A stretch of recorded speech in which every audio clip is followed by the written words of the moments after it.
Good morning, Chairman Napolitano, Chairman DeFazio, Ranking Member Westerman, subcommittee members, and thanks for hosting today's hearing. My name is Chauncey Goss, and I have the privilege of serving as the chairman of the South Florida Water Management District's Governing Board as an appointee of Governor Ron DeSantis. It's an honor to be here testifying before you today.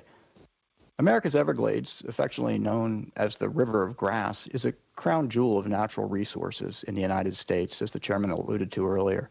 The Everglades story begins several hundred years ago when she was inhospitable to people, but a watery mecca for birds and wildlife. A vast wetland, America's Everglades spanned from what is now Orlando all the way south to the very end of the Florida Peninsula, south of present-day Miami.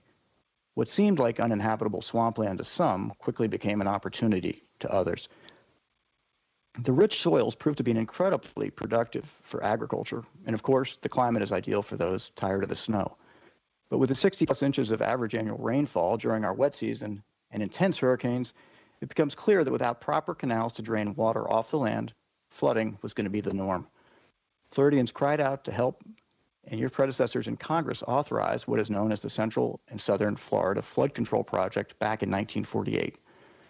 To demonstrate its support, the state of Florida created the South Florida Water Management District, a special governmental agency, to support that collaborative effort.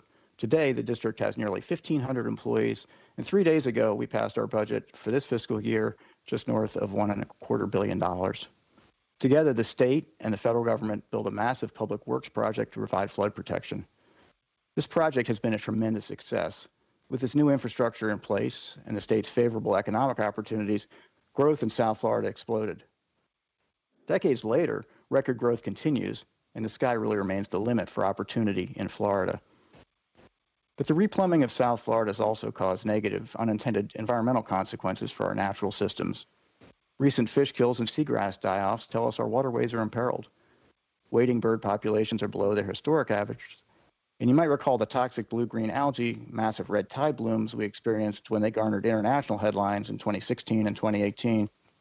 And I can tell you from personal experience, my community of Sanibel suffered intense environmental and economic devastation. 2 years ago, I would have stood before you and expressed my concerns without optimism. However, today, I'm pleased to report that the environmental and economic disasters did not go unnoticed, and thanks to your help, SERP is making significant progress to ensure we avoid harmful discharges to the estuaries while moving water south to Florida Bay, while providing flood control, and while ensuring our residents have enough fresh water. SERP is on the radar of the President, Governor DeSantis, this Congress, and the Florida legislature.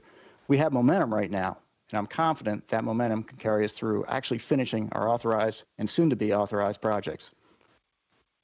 Within the next decade, with continued support and funding, key authorized SERP projects are expected to come online. The C-44 Reservoir and Stormwater Treatment Area will help protect the St. Lucie estuary from excess freshwater.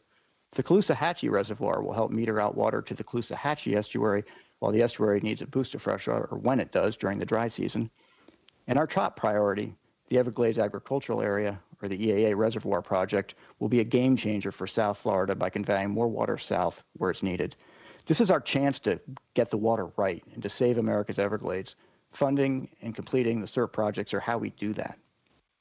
Together, we can reduce harmful algal blooms, ensure we have enough reliable, safe drinking water for Floridians and visitors, and continue to protect South Florida from dangerous floods. And the good news is you have a ready, willing, and able partner in Governor DeSantis. He's made it crystal clear to me and my fellow board members that the word of the day is expedite when it comes to Everglades restoration. The faster projects come online, the more flexibility we have in managing our water to avoid harmful and wasteful discharges to the east and west, and to move more water south.